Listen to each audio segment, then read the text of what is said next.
I mean, if you're bland, if there's nothing in there that is appealing. You have to have a vision of what it's going to be like, what it is we're trying to do, what do we really want it to be like. Otherwise, people will be confused about where we're going.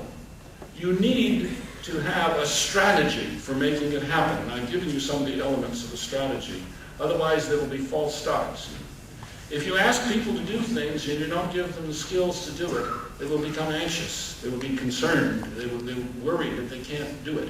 This is why I urge, I'm consulting with the superintendent of schools in the San Francisco School District. There's thousands of teachers, and it's a big school district, a community, close to 1 million people. And here I tell him, we're not going to impose this on the teachers, because every teacher is going to become anxious. We have to give people the skills and help them to get started, and then they won't be anxious. And then you have to provide the resources. Others be frustrated. We teach you all these things to do and then don't give you the time to do it.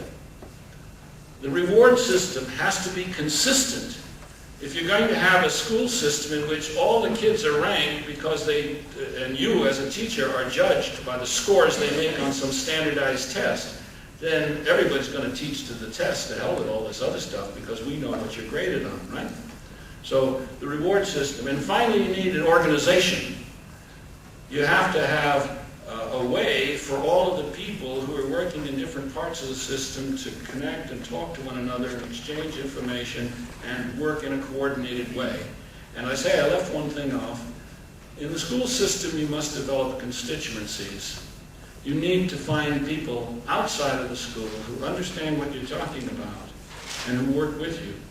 Because what we're talking about is so different from the experiences of the parents that many of them will become anxious and concerned. We had an extremely interesting case, second grade teacher that I'm working with in Ohio, who got her students involved in this project work. And it was very exciting. But there were some parents who heard that this teacher was not emphasizing the college preparatory examinations. And they insisted that the boy be removed from that teacher and put with a teacher who was more conventional, namely had an eye on the tests and test scores. And the boy's behavior changed so dramatically that after 2 weeks, the parents came and begged to put the boy back. Because what we have learned in our experience with this is that the conventional way we've been educating our students in America is damaging. And Hutchins once said it when he was president of the University of Chicago. He says, nobody knows what we can do with education because we've never really tried. And what I have seen in watching quality management for the last 6 years with schools in a number of places now is that when we change to this, the development of the students is so fantastic that when I have talked with seniors, I found them as mature as the seniors I had in college and high school. Thank you for listening.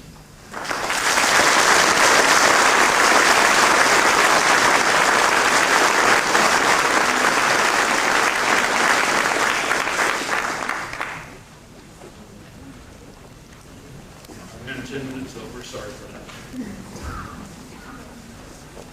Well, thank you very much. I must say that I'm a little bit frustrated because I had a lot of questions when I came here, and you have answered all of them, almost. I do have one though, and I come back to the definition of quality and the definition of quality in education. If I may do so, I have heard a lot of definitions these days. Quality you have quality in education if students stay in the classroom. You have quality in education if they take their work with them out in the corridor and go on working. You have quality in education if you have a lot of cooperation with among students and among teachers and among with the parents and so on. And you have quality in education if you create joy in learning and even fun. Now, those are all very, what should I say, poetic definitions. What do you say, Professor Tribus, to a skeptical man like me? And my skepticism is a product of my education, because to be skeptical, to be critical, that was the main idea of my education at the University of Chicago. So, can you try to give me a little bit more prose, please? Yes, yes I can. But I want to put something on the board here. Can you give me the light here on this? Thank you. But I want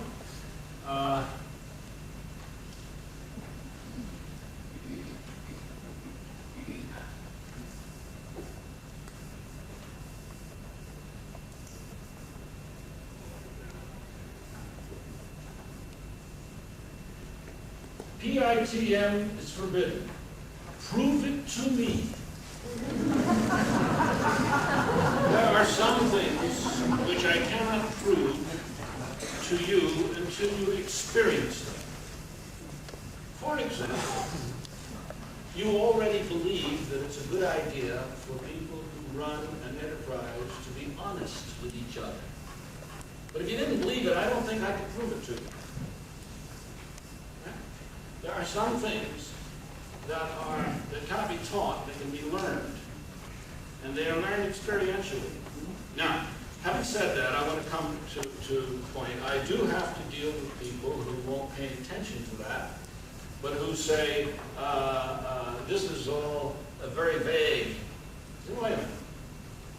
We have a chain. The simple thing that I tell you is that I want to have joy in learning, because without it, we are not going to prepare people to continue to learn. And the thing we know about the generation in school now is that the life they lead is going to be full of changes. It has been said that they will change the nature of their work every 8 years. And in order to do that, they will have to learn new things. So this is absolutely essential. Now I think the question should be, how do you create that joy in learning? What do you do? How do we make that operational? And one of the techniques for doing that, I like to use the tools of quality when I talk about quality, is to say, all right, what does it take to create joy in learning? And so we'll use the Ishikawa diagram, and we'll talk about goals.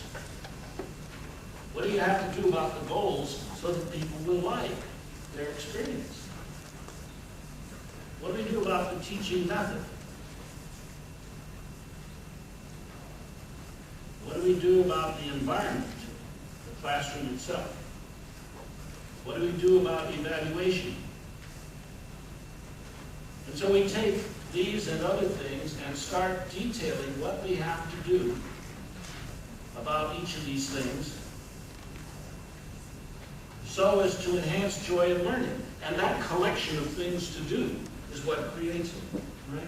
But we have to have that as our objective. Absent that, we do a lot of things about changing the method of teaching and do something and then it's no fun for anyone. Or do the method of evaluation, but it isn't something that you like. In fact, it's something that you hated, but we thought it was a better way to evaluate. So we needed this as a guide as we change all the other things. And that's how we go from, as you said it, a poetic view to a very pragmatic, how do you do it? Where do you put the wrench? What do you turn? Thank you. well, I love poetry, so it's nothing wrong with that. Are there any questions? Any further questions?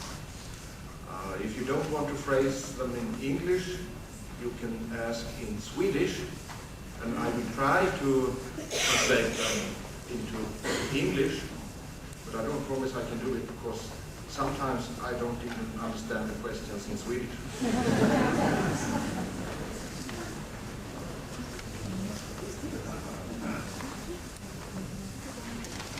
Well, okay, let me go on then. I have another question. On the skeptical side, I'm sorry. We have been talking about a lot of things in education, of process, of good teaching and good learning, and even about customers, who are the customers, an organization and all that. So what I ask is, what is new about this quality in education? What is added by the quality analysis that wasn't there before?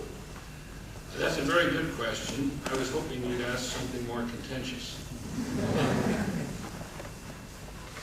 The emphasis on quality is what is different. For example, I lectured on quality for a 7th grade class in Spanish. That is it's a class, the teacher's teaching Spanish, and she tried to introduce quality management methods into the teaching of Spanish, and I was there to give her some assistance. And I suggested as a project that the students would take some of my essays on quality, they're written for factory use, and translate them into Spanish so that Hispanic workers in the community would have some material to study in their own language. Now, okay, students said, well, in order to do this, we're forming teams to do it. Now, project's not a new idea. But they began with something new, saying, what does it mean to do a quality job? How will we know it's a quality job? Make a cause and effect diagram on all the things we have to get under control and do right so that what comes out is a quality job. Now, at that moment, these students are taking command of their education. They're taking responsibilities, and we have made them response-able because we showed them how to do such a diagram. And the result of that was that the students came to the teacher and said, we cannot get the work done in the 1 hour that is allowed. So we're meeting for 4 Saturdays in a row as a team to get this done so we can have all morning to work. Now, that is evidence of joy in learning. And it is evidence of what happens when you make quality the essence. I use this technique in industry, and let me just try it with this audience. You turn that out, please.